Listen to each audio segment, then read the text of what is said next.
Welcome everyone to the How podcast, where we feature guests from various backgrounds with captivating stories to tell. And our goal is to bring people together by sharing diverse perspectives and experiences to inspire positive change in the world. And if you haven't already, please subscribe to our YouTube channel at Howling Gale Entertainment, and also give us a rating on Spotify at the How Podcast. And I'm your host today, Juan Raymundo Ramos, and our next guest is Nate Calima, CEO of Calima Digital PR Agency, CMO of Ion Savings, PR Director of the Miss Philippines California, and the President of the Miss Philippines Virginia, which is the official accredited partners of the Miss Philippines, Mr. Pilipinas Worldwide, and Miss Universe Philippines. And we're excited to hear and learn more about Nate's journey, as well as his multiple roles in the world of pageantry, etc. So without further ado, please welcome Nate Calima. Welcome to the show. Hey, Juan, good to hear from you. Absolutely. And excited to hear more about your story as well as your insights. And, for the people who don't know much about you and haven't met you yet, just kind of tell us a little bit more about yourself and also your background too. Sure, no problem. I mean, I grew up in Los Angeles, California, and I now live in Los Angeles and also in the Philippines in Bonifacio Global City. I was an introvert. I was a computer science major when I first started college. My first college course was when I was 13, and that's what opened me up to entrepreneurship, because I got to see the experiences of people who were a lot older than me in their 40s and so on and so forth. So I decided later on that I wanted to do something different, especially with parents with a traditional medical background, small business background. And I said I wanted to know what the big guys are doing, the big businesses doing. And it took a few years, but eventually I got into computers and so on and so forth and marketing. And because of that, I was able to start a business after struggling for a long time. And because of that, I've never had a 9-to-5 job in my life. I've worked really, really hard. I know what it's like to be poor. I know what it's like to have nothing and have to build yourself up from the bottom.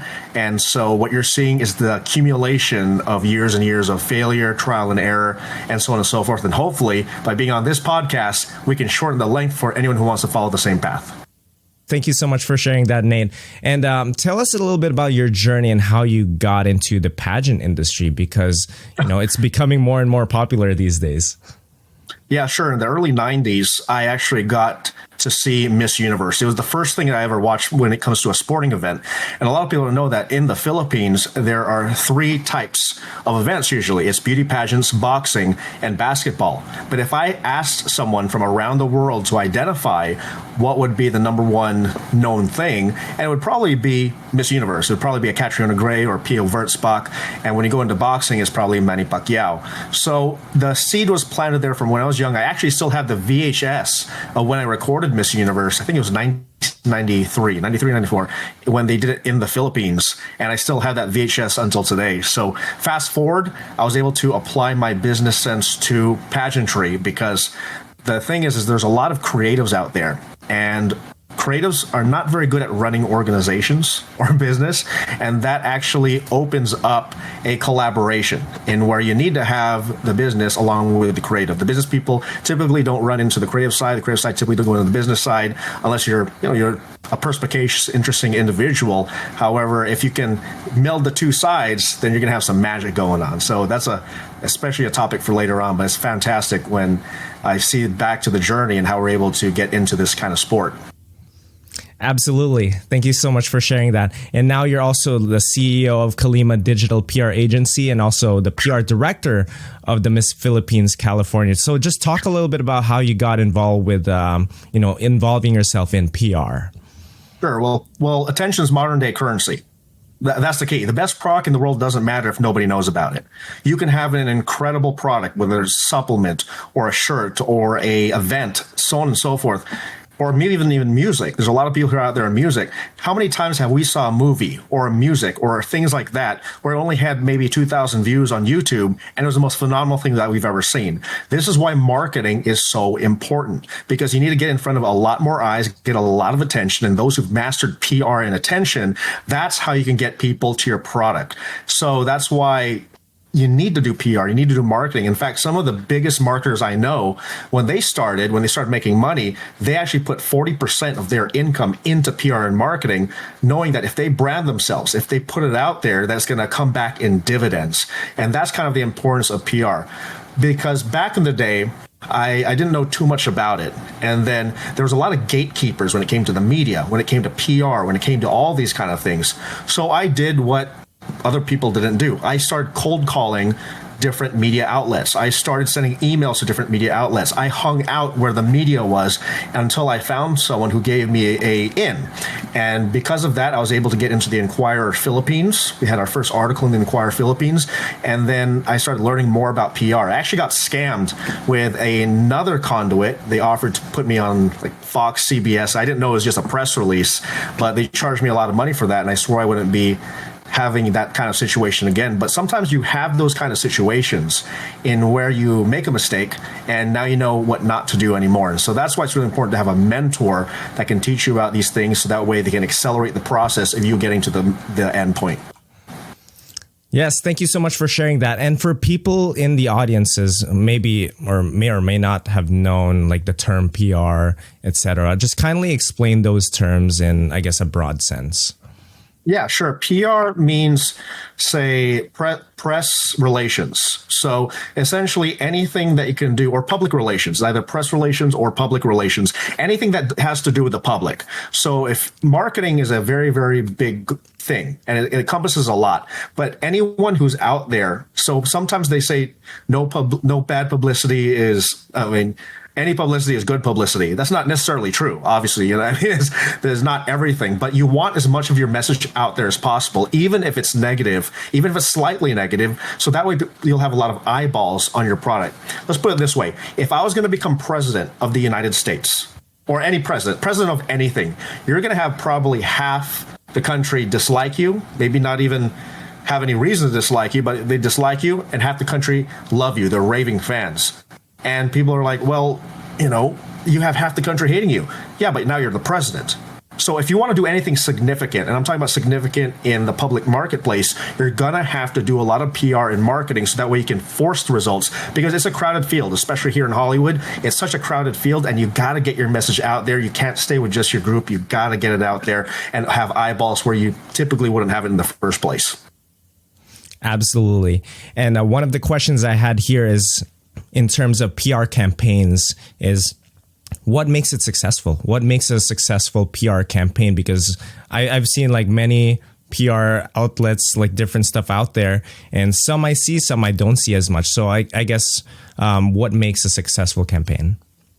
Well, one, that you start having a PR campaign. You hire the right people. You have people who aren't just guessing about how these things work. You have people who are experienced when it comes to PR, and they've actually done their due diligence, and they're going out there. Then you must invest in it and invest in the people who are going to do it. After that, once you have something that's successful, make sure that you know your demographics. Who are you advertising it to? Are they interested in what you have? Do we have enough data? Do we have enough Google Analytics to make sure that this is the kind of market we're in? So that way we can officially target some of these markets that we're trying to build into. Now, with some products, maybe it just doesn't matter. Maybe you just need people to know you. And there's a lot of marketers who just go out there and say, hey, automatically target the audience. Whoever's looking at my stuff, let's look at it. But if you're putting that kind of budget out there, you want to make sure that you're targeting your target audience, so that way you can have a lot more eyeballs on what you're doing. Love that. And talk a little bit about, I guess, your agency and also your role, like stuff you've done in the past, as well as maybe some successful campaigns you've done. Like, talk a little bit about those and maybe some projects as well. Sure. I've had some private brand sponsorships, so I was able to connect some of these people to different brands. Some people in the millions of range have gotten multiple 4-figure checks for just doing one post on Instagram. It's been unbelievable and phenomenal, and now they're friends even until today. I use PR more so as a networking tool, because I derive a lot of my income from things such as food, water, shelter, supplements, healthcare. I like those kind of things. I opened the PR agency, and I'm very limited on what I actually do. It's not my primary income. This is why the PR prices that I do are actually incredibly cheap for what it really is. I mean, you have people who are charging $1,000 for the same thing I would do for $100. So the point is not really the money. The point is right there is to create a network of satisfied individuals who refer business to me and the other things which actually do matter. So that's how I've operated my PR agency, and it's worked very, very well. It's opened a lot of doors. And because of this, I'll tell you a little story. I was actually recently at a bar This is actually not a bar, it's a restaurant. After you left, someone walked in and ordered bottles. And I met him before. And I didn't think he would remember me, but he remembered me. And he said, oh, actually, I looked you up. You have a lot of articles on you. You're legit. Let me buy a few bottles. And these are the top of the line bottles over there. Didn't have to do it, but he did it because he wanted to get to know me. And he also wanted to show me that he's not full of BS. He's trying to show you that, yeah, I'm one of the top hoteliers out there. And I want to show you that I want to be your friend. Unbelievable, right? What if I said all the things I said, but I didn't have PR out there? All PR is third-party edification of what you're already doing. Not everyone's going to look on your Instagram or your Facebook or your TikToks and so on and so forth and scroll down and look at everything. That's why you need to have PR out there. For example, if you told your mom how good you are, she'd be like, that's nice, honey. But if some random person on the phone with a British accent just start edifying the crap out of you, is your mom going to believe it even more? Absolutely. But wait, you just told your mom that. That's because there's already a relationship there. There's a relationship with some people out there, and you're just telling it to them. When a third party is doing it, it adds so much more credibility. And that's how you build out something like that. I mean, you just have to be right once. That's one of my biggest philosophies out there. You put a lot of stuff out there, you only have to be right once, and then you're successful. So that's why the importance of PR and a basis. Thank you so much for sharing that. And as you know, at least in my industry, in the entertainment world, like have been working with like musicians, artists, filmmakers, etc. Right?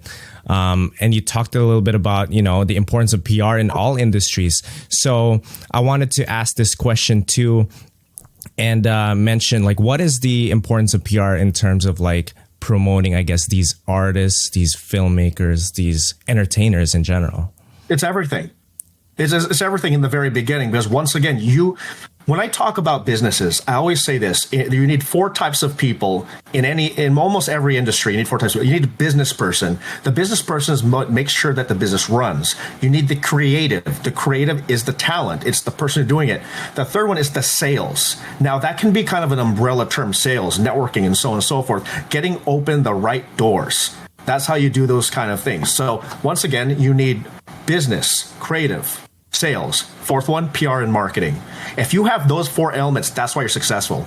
I've noticed there's a lot of people, creatives with great ideas. They'll make a movie, they'll make a music, and so on and so forth. But they say, I don't want to deal with business people, salespeople, or do marketing. That's why you only have 2,000 views on your video. You might have one of the greatest videos out there, but you don't have any PR and marketing. Now, there is a way around it that if it goes viral through the community on a TikTok, an Instagram, Facebook, but that's part of marketing. Now, if you had a team doing that, you can do all four at once, because you need a team. You cannot scale without a team. You need to have the right people around you, and people say you don't have the funds to do it. You need people who have the vision, who's willing to do this with you. That's how you can grow things even bigger. I mean, how many times, once again, have you seen the most phenomenal movie, phenomenal songs?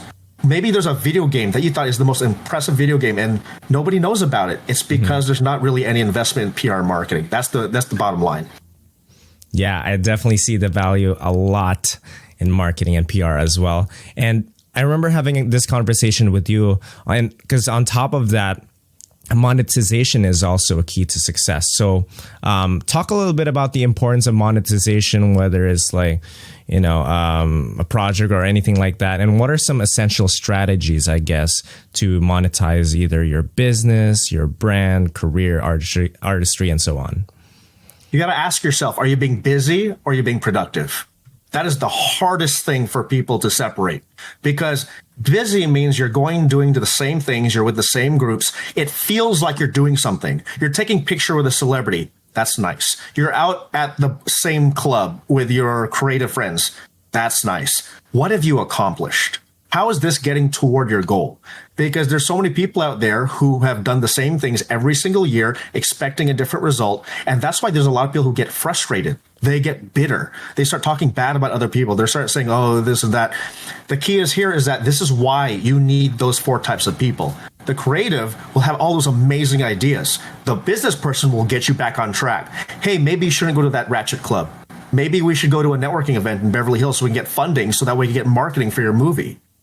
That's why you need the salesperson, so you can go out and network, and so on and so forth. You see, this is the kind of ecosystem that people need, because we all need to be held accountable. We all need to be held accountable for our roles. And if you want to lessen the time between success or failure and success, you got to have that team, and you guys got to be in urgency. Because this is why I see so many people that every single year they're wondering why we're not making it. Why we're not making it. We have such great ideas. And you got to just get back to those foundations. Who's your team? How are you executing it? How are you getting it out there? And what actions did you actually take? Because I can look at a business. I can see why they're failing. Open your calendar. Now, if you have a bunch of events, but it's like hang out with the creative bros at the bar, well, that's fine. But don't kid yourself into thinking it's productive. You're probably just bored, or you don't know what else to do, or you don't want to do the hard stuff. And that's okay. If you don't want to do the hard stuff, you got to find someone who's willing to do the hard stuff. And that's banging out the phone calls, going door knocking, going to Beverly Hills, finding executive producers, going out and just doing the dailies. If you look at any success story, especially in Hollywood, you can see how much they struggled. They went to every audition. They did those kind of things. They talked to everyone they knew with the faith and hope that it would eventually make it. A lot of that's the same thing in business. Business, I choose personally because, I can go out there. Imagine this. One thing I realize is that if you get the skills and you have a stoic mentality, you get over the fear of rejection, you can be successful. It's America. It's just a matter of tempering our ego. And one of the hardest things to do is tempering our ego and looking inward and saying, yeah, I'm not really doing crap. It seems like it, but I'm just taking a bunch of pictures, taking a bunch of reels and TikToks. It just makes me feel better, but we're not actually accomplishing anything. So that's the hard thing, that someone like a business sales type person has a conversation with the group. And if the group doesn't change, then I need to go to a different group. That's just the way the marketplace is. Yeah, I guess so. And I want to touch on what you said about don't be busy, be productive, because that's something that's stuck in my mind for such a long time. But given the fact that you worked on pageants, PR agencies, etc., it seems like you have a lot on your plate and have been doing a lot over the years.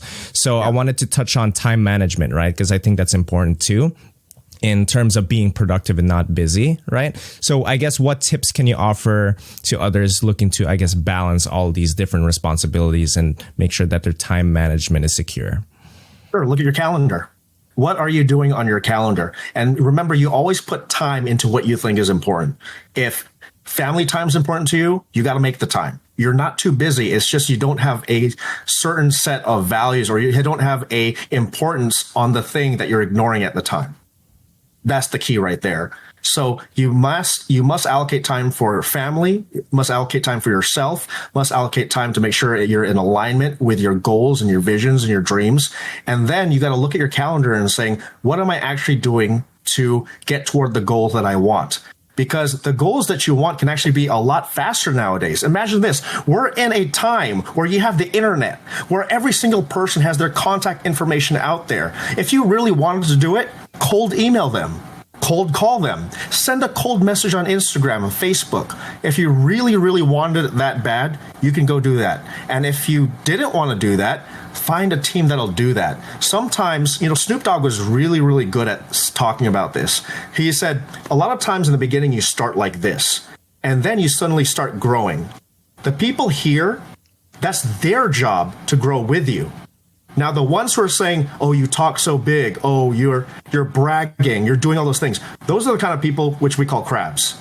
They will say anything because basically they're not trying to get back to this level.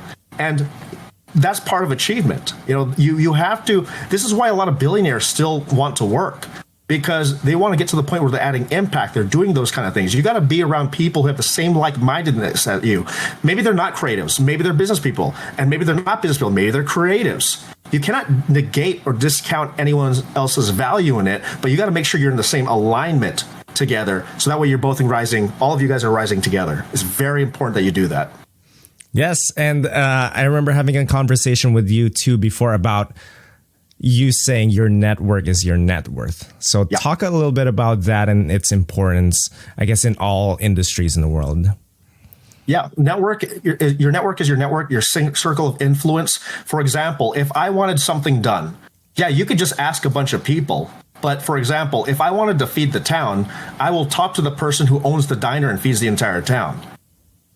So that's how your network is important. If you need something done, if you have the right network, you just call. For example, people found out that I'm going to the Philippines for the Miss Philippines and Mr. Pilipinas next month. Well, then I have a med spa who called me right away, surprised me, said, hey, I want to help do your facials. I want to do all these things.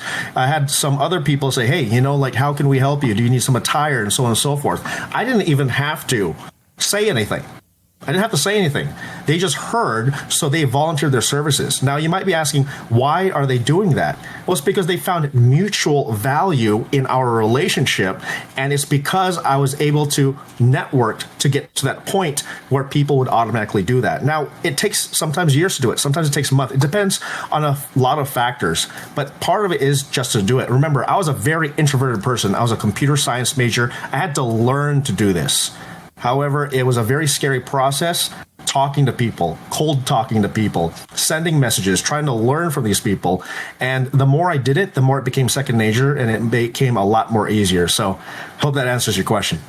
It does, and I feel the same way because I am an introvert myself, and sure. even inviting you to the podcast is something that's uncomfortable to me, and like even just going on networking events and just trying to meet people that align with my vision, whether it's like my production company, whether it's like a project, whether it's like music, etc.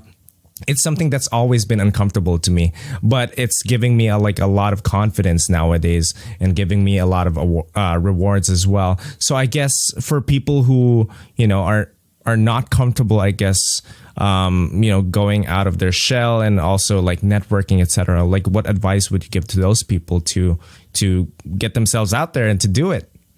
Everything is outside of your comfort zone. Everything you want is outside of your comfort zone. And if you can't do it by yourself, you need a workout partner. That's another big strategy you can have. Do you have a mentor? Do you have a workout partner? And people say, well, Nate, I don't want to pay a mentor.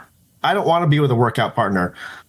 Okay, well, then you're going to have to figure it out and you're going to make mistakes. This is why people pay me to mentor them, because they know, say, the $1,000 they spent on one, say, session is basically $10,000 of mistakes that they're avoiding. How many dinners, how many false leads, how many people blowing smoke up your butt are you going to go to? Or you can just have a mentor. Maybe you're paying them because it's their time. They're investing, they're giving you your time. So you should value that by paying them. And they're going to tell you exactly, hey, maybe that's not a good idea. Maybe that person may not have the right connections. Maybe they're saying a lot. Why don't you just verify these kind of things? These are the kind of things that I wish I had when I very first started, but instead I had to learn it on my own by being out there. However, eventually I found workout partners, and now I'm just self-sufficient, meaning that I can go out there. If I see an industry, I don't care. I'll be humble. I'll take the most bottom role. Say in pageantry, I was the voiceover when I first started in pageant. Why? Because I don't know anything. I don't need some false title at the top. I don't need to be the vice president of any organization if I haven't earned that title yet. So I started at the very bottom, learned everything, learned the culture until, and it did happen very quickly. I mean, it happened in probably a few months when I got to the echelon of say, pageantry or the equinox of pageantry. However, it's because it was a lot of learned knowledge over 10 years in business and in sales that made me quickly realize, say, okay, I got to start here. Oh, that's how this works. Oh, I see there's a need. If you can identify a need that nobody else will, the bigger the size of the problem you can solve, the bigger the paycheck. I'm going to say that again. The bigger the size of the problem you can solve, the bigger the paycheck. I found so many problems that my experience in business was able to put into pageantry. That's why I had such a rocketing career up. While others wouldn't have the patience, or they probably wouldn't know what to do. And that's okay. So that's why there was just such a perfect melding there. So that's what I'd recommend for people. Yes, and I definitely agree when you mentioned about the mentorship, because that's the thing that will get you to where you want to be and to get better as well. I remember playing soccer in high school, and basically I was put in tryouts against, the people who were the best in basically the team. And then, I was basically getting, I was getting murdered in the field. But by the time I was against like the people who were not as, skillful, then I noticed the difference change, right? Like how much I've grown like in a short amount of time. So true. I think that also applies to many things in life. But I also heard about, or like read somewhere about the 33% rule, which is saying something like 33% is like your surrounding yourself with people who are mentors or people who are better than you, etc. And the next 33% are like the same level field, and the last 33% is basically people you mentor now. So I wanted to ask for your opinion, like on that statement. Like, is that important? Should you align yourself with the all mentors, people on your level, or etc.? I mean, the 33% rule is essentially something that I would go, if you want a basic notion of what you do, yeah, absolutely. I mean, you can have a high value in the marketplace, but maybe you're an amateur at the Bible. So you need people who are in your spiritual life. You might have people who are content with family life, which is another great thing to have. It's another great ambition. It's another great objective to have. And these are people who maybe aren't on the same pathway as you. And maybe you barely ever talk to them, but they always support you. They always support you from afar. So you need that whole ecosystem. What you don't need is the crabs. You don't need the people with the ego. Ego means edging God out. Those are the type of people who will lash out on you when you don't listen to them, because their narcissism can't stand the fact that you're growing so much. And the only way is to try to pull you back down so that way they can say, I told you so. Those are the kind of people you stay away from. Stay away from people saying, oh, you're bragging. You're talking about your movie again, talking about your song again, you dreamer. And they do it in a way to make you feel bad about yourself and question yourself. And they say, oh, yeah, let's go. You never go to the club anymore. They're distracting you. Those are the kind of people you got to watch out for. And sometimes it's hard to identify, especially when you grew up in those kind of surroundings, because these are the friends that you've known for a long time. And then you realize that they're not really friends at all because they're not helping with your personal growth. I always like to think of it this way. I always try to think of the next generation. If these people are stopping me from creating the lifestyle of my dreams so I can provide for my children and my grandchildren, then they aren't the right people to be in my life. If it's not going to matter 5 years from now, then why should it matter to me today? That's a big thing that you got to really ask yourself. And some people, you don't have to cut them out of your life. However, you have to spend a lot less time with them. And if they're negative all the time, maybe you have to. Because if they're sitting at the table and they're talking crap about every single other person else out there, when you leave the table, then they're talking crap about you. I've seen it every single time. That's why you have to make sure you have a table of high value. And high value can have different definitions. You could be a high value in the sight of God, high value in the sight of your community, high value in your career or your business, whatever it might be. Surround yourself with high value and those who don't have time for drama. You think a billionaire has time for the low value drama? No, if they have high value drama, at least they're making $1 billion. So you want to be around people who have those kind of problems, not problems you're just like, oh, again, oh, someone, we got to figure out how to split the bill of the $10 chicken plate. That you can't be around that. If not, just go to Costco. Guys, well, why are we doing this stuff? Let's do what's reasonable now so that way we can build the future of our dreams. Yeah, and it's so interesting you say that, especially in my field in the entertainment industry. We actually talked a little bit about it like in previous episodes in the podcast about crab mentality and also about like negative comments, negative feedback when it comes to like any industry, to be honest. So how do you, I guess, determine which negative comments you should keep as criticism and which ones you think are going to be like, oh, they're just trying to tear me down, right? That's the big difference. And that's what people can't discern, because I give critical comments all the time. However, some people, because of their ego, they can't separate the two.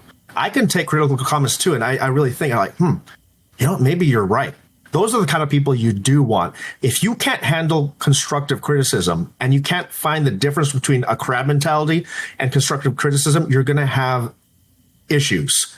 Because anytime someone says something, anytime I say something that might be perceived as negative, but most of the time is constructive criticism, I have no problem saying it to your face. I'll tell you, this is why I think it's wrong. And I'll always give you a basis of why. It's because I've seen other people do it. I've seen other companies do it. And if you can prove me wrong, more power to you. That is the kind of things where iron sharpens iron. That's the thing that once you get in the ring, you're building stuff up. However, if it's just to say, oh, he's bragging. Oh, I knew he was gonna fail. Oh, I told you so. It's like those people who essentially, when you are talking about relationships and they get mad at you for not listening to their advice. Even if they're right, that's not the kind of friends and people that you want. You want people who will give you advice but say, it's your choice. We all have free will. God's given us free will to do what we need to do. So give me that free will to make my own mistakes, but don't shove it in my face when I fall. The right friend will say, hey, it happened. You made the mistake. Hopefully you won't do it again, but I'm here for you. It's only when it becomes toxic. It's only when it becomes too many times where you might have to say, maybe I can't always be there for you. But learn to discern those things. And sometimes your discernment only happens when you're around the right people, you have the right circle, and through experience. And that's okay. Not everyone's going to get it in their early 20s. Some people are going to get it in their 30s, maybe their 40s. It doesn't matter. That's part of the progression in life that we need. That's the progression and knowledge that God has given us. So that way we can get to ultimately where we want to be. And so discernment is very, very, very important. Yeah, and I think that in terms of progression, I think that you're constantly trying to become better, which means that you're also, maybe getting all these constructive criticism as well, right? So talk a little bit about motivation too, because like sometimes when those criticisms happen, some people get the mindset, and I've had it before actually, and I would be like, oh, maybe this is not for me. Like maybe I shouldn't be motivated to do this in the long run, in the industry I'm pursuing, and already devoted so much time into it, right? So talk a little bit about motivation and how, I guess, the criticisms can affect that too. Is motivation necessary to achieve success, or whether you're getting criticisms or not, should you keep going? Well, yes and no. So motivation is like a shower. You got to do it every day. You got to do self-development. You got to do personal development. You got to listen to the right audios. You got to listen to people who have what you want and mimic them. You need to have mentors who are where you want to be and hang around them. Buy them some food, buy them a drink, whatever you can. And be honest with them. I mean, shoot, if you can't afford the most fanciest restaurant, that's fine, because a lot of them start right where you're starting at. You need to be around those kind of people, so that way, ultimately, you can get to where you want to be. And yes, not just in entertainment or creatives, business is the same way. How many times did I feel like quitting and wondering if it was going to work? Are there situations where you got to walk away? Yeah, there are. But you got to really take a good hard look at saying, if it is to be, it's up to me. Is it really me, or should I just keep going? These are the kind of things you got to really look and discern at, because there are some industries where it is 1 in a million, and it's tough. And if you're that person that's successful, congratulations. But there's a lot of things that you can do every single day to make sure that you achieve that goal. And if you're finding yourself not doing that, or you don't have a team that's helping you do that, your chances are going to be a lot less likely. So you got to really look and say, hey, am I around the right people? Do I have the right motivation? Do I have the right materials? And once again, busy, not productive. I think that's probably the biggest one, because motivation, is that motivation getting you to call one more person? Hey, I heard this person is in the studio that I want to talk to. And you don't call them, you procrastinate. You wait a few days before that happens because of that fear. And that's why you need either the team or you need to be able to do it yourself. So that's part of it. As you can tell, I'm really big on applied action, but I did not start this way. I was afraid to call people. I was afraid to knock on the door. I was afraid to do those kind of things. So I'm not the person you see today is not the person I was 10 years ago. However, you can leverage a person like me, because I'm loud. I can handle criticism. I can get out there in the peanut gallery and I can call people for you. This is why you have someone in PR and marketing like me. So that way a shy creative like you can get your message out there. Yeah, absolutely. And I've had that experience in the past where there's so many like events out there and opportunities to meet people. And I just like had that fear mentality, right? As well as a person you may know too. But talk a little bit about that too, because that could be a missed opportunity, right? Like for people who want to go to events, but then they're like, oh, maybe this is not for me. Maybe they're having a crab mentality about themselves, right? So what advice would you give those people who just need that little bit of urgency or a little bit of like motivation or anything to get them to, I guess, get up? You only have to be right once. And remember, you got to get into the boxing ring. So, for example, what if Manny Pacquiao got into the ring and he questioned every single step? Well, what is the angle of this fighter that he punches? Let me think about it first. No, you're going to get hit. You got to get in there. You got to get hit. And If you can't do it yourself, you've got to partner with someone. So for example, when you see me around, say, the creative space, that's not an income generator really for me. It's really building that network. It's part of that adventure that I enjoy, helping my friends become successful. If you see me in the creative space, I'll say, hey, what do you want? What I get irritated by, and it's okay, I see my friends, they go out and just talk to the hottest girl they can find in the room. And I'm like, guys, there's like some of the richest executive producers here. Talk to them first. Then you can talk to the girls afterwards. I mean, if that's what you want, or whatever. But let's get the productive stuff done first. See what I mean? Yeah. That's what I mean, busy versus productive. Productive first, then do the extra stuff after that. If you can make one good contact can mean everything for your project. What if that one person can sponsor your event for $10,000? You don't know. A lot of these things happen. So for example, I remember when C. True invited me over to Dr. Tess Maruccio's house. And because of that, I saw Krista Kleiner there because she was in pageantry. And all of that got connected. We ended up going to Asian World Film Festival, all of that, because I was able to connect with Krista Kleiner. Their organization became presenting sponsor at the Filipino American Creative Council over in DC. A lot of these things wouldn't have happened. And she's probably one of the sharpest people I know. A lot of things wouldn't happen if I didn't open my mouth. Imagine that. What if I didn't recognize her and talk to her and say those kind of things? This is why you need all of it. True is not only a businessman, but he's also a creator, because, he had the music video with Snoop Dogg, DMX, talented guy. I also introduced him at a Diversity Fashion World, where he met Princess O'Leary Yim of the Cambodian royal family. And now I believe they're doing projects together in Cambodia. Imagine that. Imagine if we weren't a team together. I'm not going to be a world famous rapper, but I know one. I'm not going to but I know one. I know what I'm good at, and I excel at that. So I try to give back to my friendships and my team by saying, give me all your information. Let me edify you. Let me run around this place so we can find the right connections and we can go up together. That's how this all works if you want it to work. And that's the magic that's in between it. Networking is really, really important. Follow-up is important. If you're not good at that kind of stuff, find a friend who's willing to do it. Yeah, or find someone. Absolutely. That's so true. And it looks like we are at the halfway mark. So I'm going to go to our next section here. And given that a lot of people in the world, whether it's like Los Angeles or anywhere else, are undecided on what they want to do in life, right? Like whether they go to college and they're thinking, look, I'm going through these classes, but I don't even know where to go, what career path I should do. What advice would you give those people, like still trying to look for a career in whatever industry? I didn't do college. I let me tell you a story. I was 13 years old when I started my first college course. They told me do high school so that way you can have friends and not have some social skills. However, something happened when I went to that first college course. It was computer business information sciences, and I wanted to be a computer scientist. I didn't like people at the time. I didn't know about personal development, self-development. I wasn't around those kind of people. I had basically almost no friends because I had severe eczema. So I was a very introverted, your typical computer guy who'd like to play the first generation of online RPGs at the time and play Dungeons and Dragons. However, the one thing about me that was a lot different was that I asked questions. So you ask, how did I get into college? I asked the dean how I can go here. They didn't pick me out from middle school.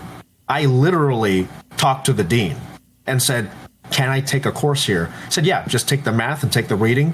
And if you do well in it, then you can take a course here.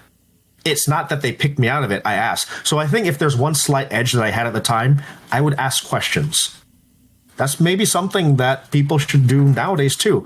Ask more about the other person than you talk about yourself. Yes, tell them who you are. So that way they know they have this kind of semblance of who you are and what they can do.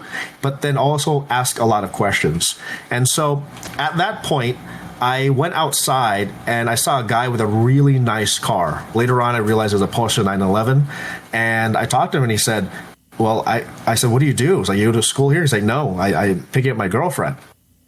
And I said, oh, what college did you go to? He's like, I never went to college. I was like, what? He's like, yeah, I'm a business person. And through that, I learned about personal development. I learned about Jim Rohn. I learned about Zig Ziglar. He gave me some advice to look up these kind of people. And that's what led to my journey of self-development. So I decided that instead of formal education, because formal education would make me a living, self-education would make me a fortune. And yes, it's a difficult path if you do self-education because it's all reliant on you. And without action, nothing's going to happen. But I didn't want to be a wandering generality in college doing those kind of things, getting into debt. I had more faith in myself that I could do the calls. This introverted kid, but I thought and I believed that I could make it a reality. So that's why I didn't do formal education. If you do want to do formal education, find things that do interest you, but also I do have a caveat, find things that make money. I mean, you got to make money. You got money's a reality. I mean, you might be a good person on the side of God, good person on the side of your church, good person on the side of the community. But guys, you got to make money. And if money's not that important to you, then you have to understand that, you're going to have a family one day. And if you're not, then I'm not talking to this crowd. My message is not for everyone. However, you got to look at something that'll make money, but at the same time, look at your happiness too. That's a really, really big thing, is that you got to balance the income with your happiness. And what I would recommend, get the ego out of the way. Not the ego, but the family, the perception that other people have of you. I remember I had a friend, I think it's a prestigious job. I mean, I remember this is maybe 20 years ago, the family's criticizing, you just want to be a mechanic and we're all nurses. But that person who's a mechanic ended up owning his own garage later on. You see what I mean? It's like sometimes you just got to be where you want to be happy and make sure that there's a profitability there. Now, if it's an industry that's not really profitable, but you like it, maybe that should just be your hobby. Okay, you got to really make that discernment, because there's a lot of people out there who pursue their hobby or they pursue their side thing, but they have a stable career. And so that's another thing. Remember, you can have a stable career in something that you don't really like that much, so that way it funds the thing that you actually want to do. I would not recommend, even though I never had a 9-to-5 job, I've never worked for anyone in my life, I don't recommend that for 95% of people out there, because that takes a very hardcore look at how to do those kind of things. I would rather have a job that you can tolerate, get as much money as possible out of it. Don't spend it on dumb stuff like going to the bar with your ratchet friends, getting sloppy with the thotties. Spend it on your passion until your passion exceeds your job. So if you can do that and have the discipline, surround yourself with mentors and surround yourself with the good people in the network, you can create a lot of success. It's unbelievable. It gets me excited when I see people starting to do that. Yeah, and for people who are also thinking about maybe starting their own businesses and have an idea, but they're starting from scratch, right? You see a lot of businesses that, they have a plan, etc., but they don't know where to start, and they don't have any experience whatsoever. Like, what advice would you give those people? Find a mentor. Get around that industry and involve yourself in this. So, for example, like same thing, pageantry. I started as a voiceover. Think about this. I was a CEO. I was a top money earner. I was doing all these things, and I decided to spend time being a voiceover. Well, that's part of the exploration. You got to learn new things. Let me tell you something. Warren Buffett, you know what he has on his wall? He has a $100 Dale Carnegie certificate for speech, not his degree from Columbia University or the University of, Kansas, Nebraska, one of those states, wherever he's at, Wichita, Kansas, right? There's Kansas, I for whatever it is. He doesn't have those degrees.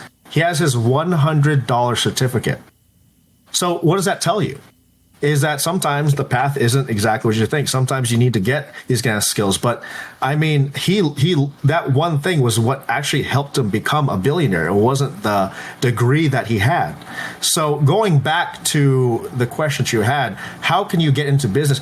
Find the people who have the knowledge you want and absorb it. We live in the most knowledgeable time of history right now. How many business books are out there of people saying, this is literally how I became a billionaire? This is literally how I became a millionaire. There's people who are willing to get their time out there and say, hey, pay me, I'll tell you the secrets. Now, sometimes it's hard to discern that, and that's where you have to take a little bit of a risk, a little bit of faith in learning about it, but that's how you learn anything. I think sometimes we're so stuck in our ways. I've been a doctor for 20 years, whatever it might be, and I don't want to start at the bottom again. Yeah, you do, because you might be good at being a doctor, but you suck at this other thing. You might be a great movie maker, but you suck at pageants. And you have to make sure that you understand that, and you're understanding and where you are, and you're discerning where you are, and you're perspicacious enough to understand that, so that way you can learn it quickly and do it the right way. Finding mentors, finding the knowledge, finding all that is really important. Why is it important? Because why waste your time with ego? I mean, how many people, one of the biggest lessons I've seen is that at 80 years old, everyone talks about, say they're in the hospice or other places like that, they always talk about one thing: regret. I wish I started that business, and I wish I didn't waste my time. I wish I talked to that person I liked, wanted a relationship with, and I didn't waste my time. Everyone's saying, how hard could it have been to actually just start, even though I didn't know? The key here is you got to start. You got to find a mentor. You got to be around that industry. If you don't know how to find that industry, do a Google search. Everything that I've ever wanted to do, I found it on the internet. And then if I didn't have the answer on the internet, guess what I did? I called the people who I thought may have the answer. If you can't do that, guess what? Have someone in your circle who can do that. Those are the kind of friendships that you need, man. Absolutely.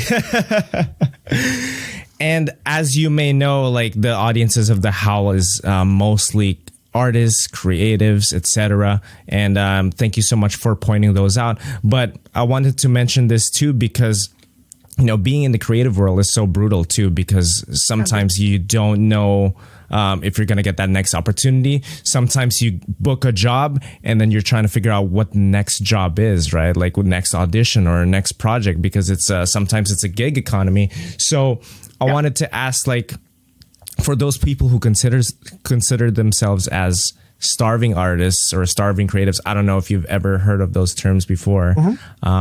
What advice would you give those people? Not everyone likes it, but have a stable career, or at least something that funds your basics.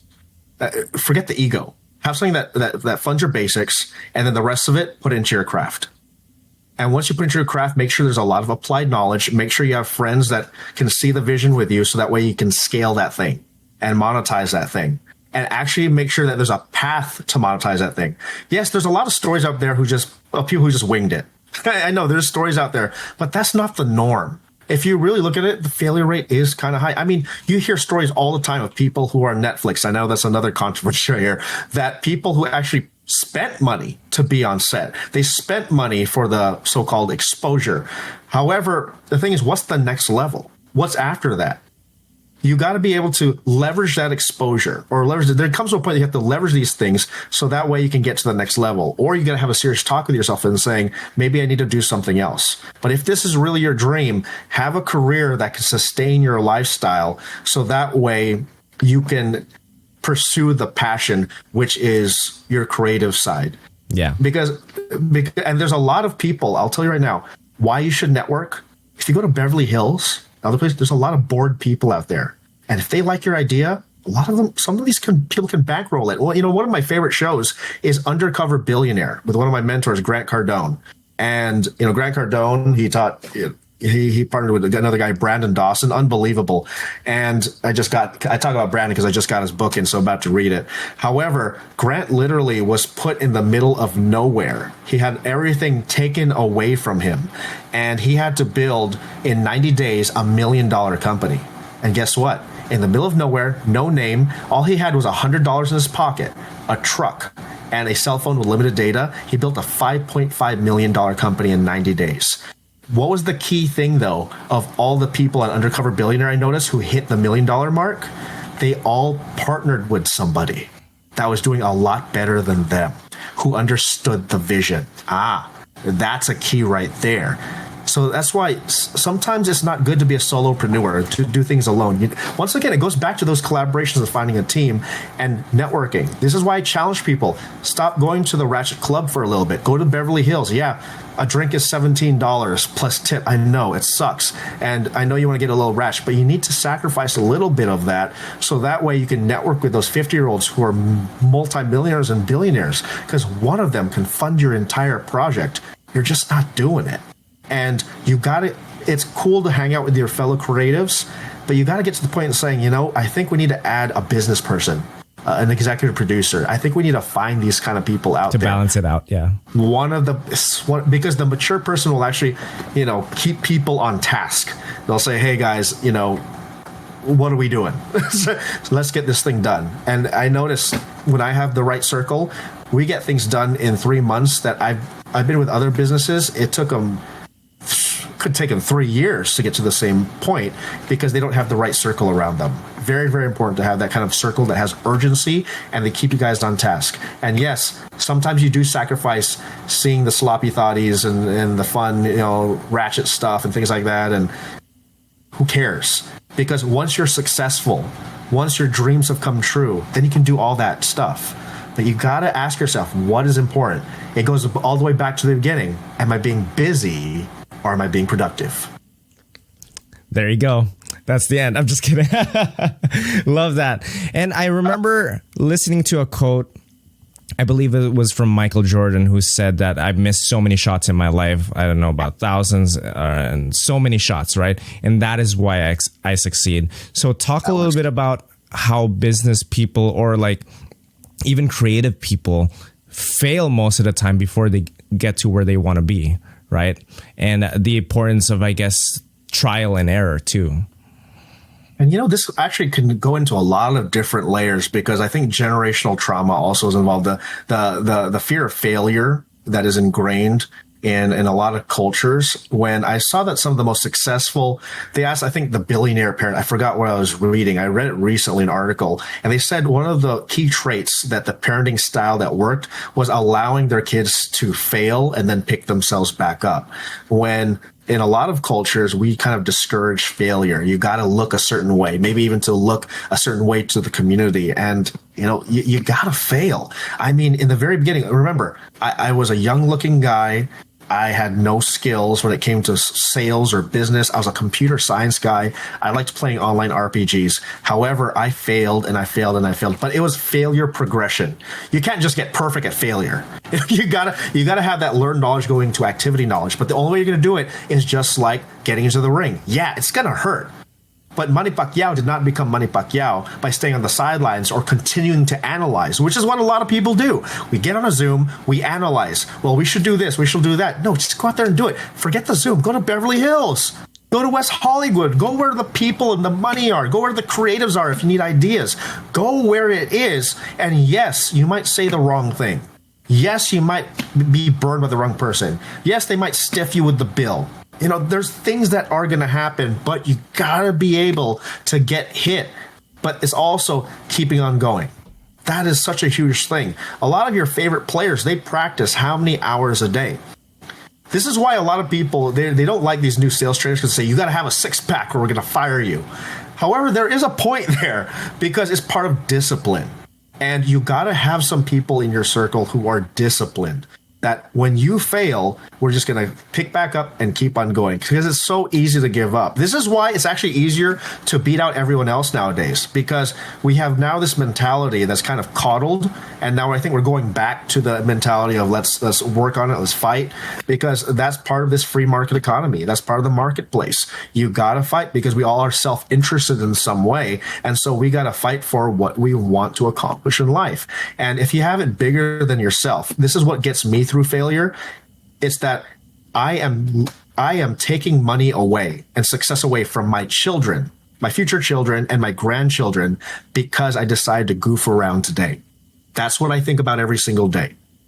Because I decide to goof around, it takes away from my future happiness. And if you have that kind of mentality, you're going to be unstoppable. And that's why I was able to pick up the phone and start dialing. That's why I was able to knock on doors. I was able to cold call people. I was able to message people on MySpace, Facebook, so on and so forth. Not really TikTok, but Instagram. And I always found someone in the industry. This is why I'm where I'm at today. Well, I mean, if you can think about it, the things that I do, I'm pretty young when it comes to having this direct sales company, being in Miss Universe, doing those kind of things. The reason why is because I worked at it. I worked really hard and I wasn't afraid to fail and have people talk crap about me all the time and say all these things. Didn't matter, because remember, you got to be so good that they can't ignore you. If you're the best person in the room, they'll excuse any of your other little quirks as long as you are the best that you can be. However, you cannot become the best unless you're getting out there into the crowd, getting in front of people, making mistakes, getting failures. So that's what I'd recommend. Have failures, but get a workout partner, because sometimes you need a workout partner to identify when you're failing and you're doing it the wrong way, because there's different ways to do it. So I would have a workout partner and have some productive friends that will show it. See, if you notice, there's a lot of reoccurring themes here. I'm actually very, very simple. This process to me is very simple. It's very stoic. It's just, you gather the skills, get over the fear of rejection. You can have everything you want. You get the right people around you, and so on and so forth. I've seen it happen over and over and over. Yes, there's a little bit of luck, a little bit of faith. That's part of it. However, if you want to increase your chances, you follow these steps, you'll increase your chances tenfold and your productivity tenfold. And let's say you've made it to, for example, like a networking event, like you said, and you gave that example of Beverly Hills. But let's say you go to an event where there's so many like-minded individuals that can give you so much value in your life, right? Like we talked about like asking questions, but what if they don't know where to start and they don't know what to ask, like these kinds of people? What advice would you give to them? I would at least go. Once again, it's one of those things that you just got to start. You got to pick up a conversation with someone. If you really are anxious about it, and if you're a Christian, remember, the Bible says, do not worry. God commands us not to worry. But if you want to get over that anxiousness and that worriness, you got to go and do it. When I'm on stage, I have no fear anymore. It's because I've done it so many times. I don't have a fear of speaking about, say, hosting a pageant. In the beginning, I wasn't terrified, but it hurt me. When I was younger, though, when I started in business, terrified me. I froze. However, I kept doing it. Sometimes we want so much, and I blame TikTok. Sometimes we want so much instant gratification that we forget that a lot of these people went through an entire process to become that person. Go to a networking event. Say hi to one person. Try to have a conversation. If you fail, you fail. There's another networking event around the corner. If you can't be that person, find a person who's good at networking and just follow them around. I tell people, follow me around as I talk to people. I mean, every time from my birthday to everywhere, everything was always an excuse to network and meet with people. And you can tell I was talking to everybody because I've done it for over a decade, 15 years, 20 years now. You don't have to be where I'm at. However, if you do one conversation that you otherwise wouldn't have before, you've just gotten 1% better. And sometimes we call that the slight edge or the compound effect. Why is it that, for example, if you run 2 laps a day for the first day, okay, let's just say you run 2 laps the first day, are you going to lose weight? Probably not. But if you do 2 laps a day every single day, suddenly 2 laps subconsciously, because you start becoming unconsciously competent, it becomes 3 laps. Maybe I could do one more, 4 laps, 5 laps. Suddenly, you are doing a mile a minute. Or not a minute, 4 minutes. That's the world record, actually. And having those kind of examples is also important, too. Because once again, so what I'm trying to get at is very, very simple, is that you got to just start. And every mentor tells you that. I'm just reminding you that everyone else is saying that too. And it is a little easier said than done, especially for introverts and things like that, if you're a creative. But that's why you need to partner with people. And that might even be scary in itself. And I understand. But you got to get over that, because there's a very small percentage that gets successful on accident. Maybe they make one creative thing that goes viral. Bam, good. And maybe it carries them for a few years. But how many times has something carried them for a few years, then suddenly it runs out again? So you need to have the right team once you have getting that success, even before that. So once again, Juan, reoccurring themes here. There you go, reoccurring themes. And I also wanted to ask, given that you're so ambitious and doing so many things, I wanted to ask this question too, because it has popped up before in like previous episodes about work-life balance, right? Because we there's one thing about achieving goals, etc., but there's also another thing about making sure that your health is secure, as well as like your family life, like you mentioned, right? So I guess talk a little bit about the importance of work-life balance. Yeah, constant and never ending improvement. So you have to make sure that you're working, but your work doesn't interfere. Your number one should really be your family life. And I'd say that because your ultimate goal here is most likely for most people, children. That's really what it is. And yes, there is a point where you have to sacrifice. But however, I will say this, you got to get to the point, though, that if you are making a huge sum of money, but that sum of money is interrupting with your family life, I would make a very big pivot in looking at your life and saying, is this really worth it? Because everyone, I mean, Dan Bilzerian, the Playboy guy he says he's worth 350 million, also said the same thing. He said, he got to a point where he can buy anything. You can buy a Ferrari and he likes it for the first 24 hours and suddenly he's bored with it again. I've met one of my mentors, the one who changed my life. I met him at the West Hollywood edition. He owns Catch. He changed my life because he showed me that essentially children are the best thing out there. And so you got to ask yourself when it comes to this so-called balance. Balance is a really weird word sometimes, but you got to ask yourself, is sacrificing this business aspect, how much more do you really need when it's sacrificing your family? And I understand in your early 20s, if you don't have a family in your early 20s, I'd say stay single, hustle, get to the success you want. But there does get to an income point where more money, and once you have your basics taken care of, you don't have all these other issues, you have time freedom. That's where I question people and saying, well, why are you sacrificing your family if you already have the option for time freedom? It doesn't really make a lot of sense to me. So, because ultimately your family is the most important thing. So there is those key things, but you do need to have a family life that's understanding. I think before a relationship, and this actually goes to probably another podcast, right? Is that before you get in a relationship, you got to have clarity.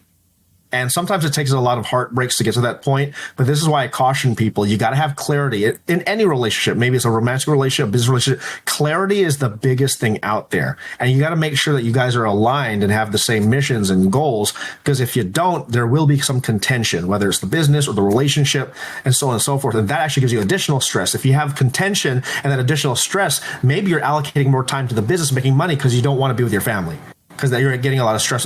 See, there's a lot of moving parts there, and that's another 2, 3, 4 hour conversation. Yeah. But you can see where I'm going with this, is that there's a whole lot there. If I could just really boil it down, is remember that your family is the most important thing out there. And it's about also your children and your grandchildren.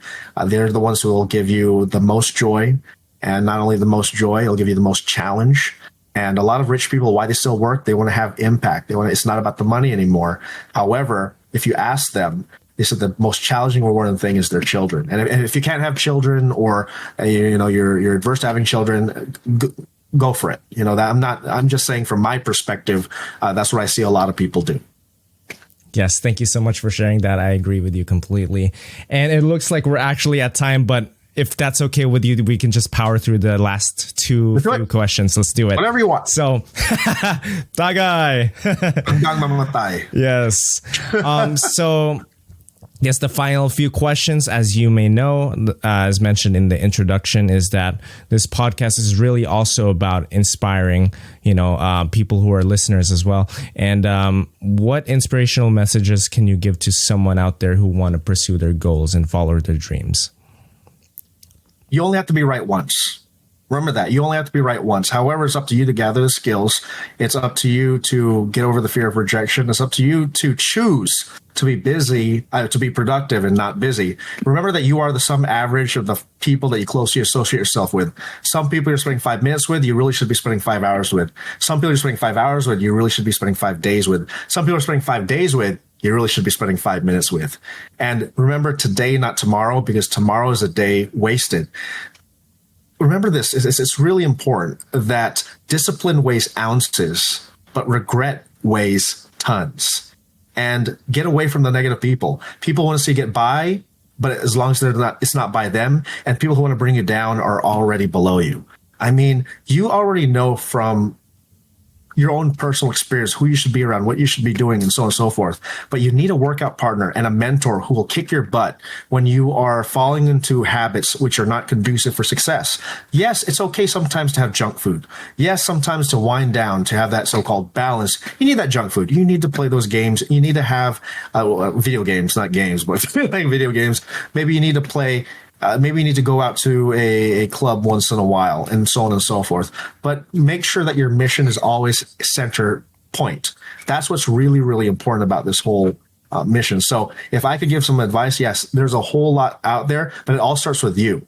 Your level of self and personal development and leadership development will determine your success. That is one of the biggest things I can do. If you can raise your leadership lid, one of my favorite books, Pastor John C. Maxwell, 21 Irrefutable Laws of Leadership. If you just read the first chapter, it's about McDonald's, law of the lid. If you can continue to raise your lid, continue to add more in your self-development, personal development, you'll find subconsciously you'll become unconsciously competent, and you'll become a perspicacious individual that's very, very successful. But you got to start today. It's uncomfortable. Sometimes you may not know where to start. That's why you need a mentor. DM me. All right, bet. And the last question is literally just final thoughts to the audience. Any messages you want to share to them? And I know it's a broad question, but, the floor is yours. Sure. First and foremost, I want to thank you for having this podcast and having the time. I wanted to make sure I had time because it was important to me. Your friendship is important to me. This podcast, having the time, is important to me. I wanted to make sure that this message is out there because if it affects one person, it changes the course of their timeline. That is really, really important because if it creates success for one person, one single idea can change everything. Your timeline can change because you decided to be on this podcast and it changed your life. And if you can continue to do that, continue to listen to good things, continue to listen to more leadership. That's phenomenal. I want to thank the people who are actually listening to this. They listen to the whole thing. It's unbelievable. Maybe someone will be cutting this up into clips, maybe editing it. I don't know where it might be out there, but I encourage you to do that. Get all the good ideas and apply it to your life. It's really important because it's about you. And it's not just about you. Think about it for the next generation and your generation. You want to also leave a legacy, something that you could be proud of. We all want something that we can be proud of and we could put out there.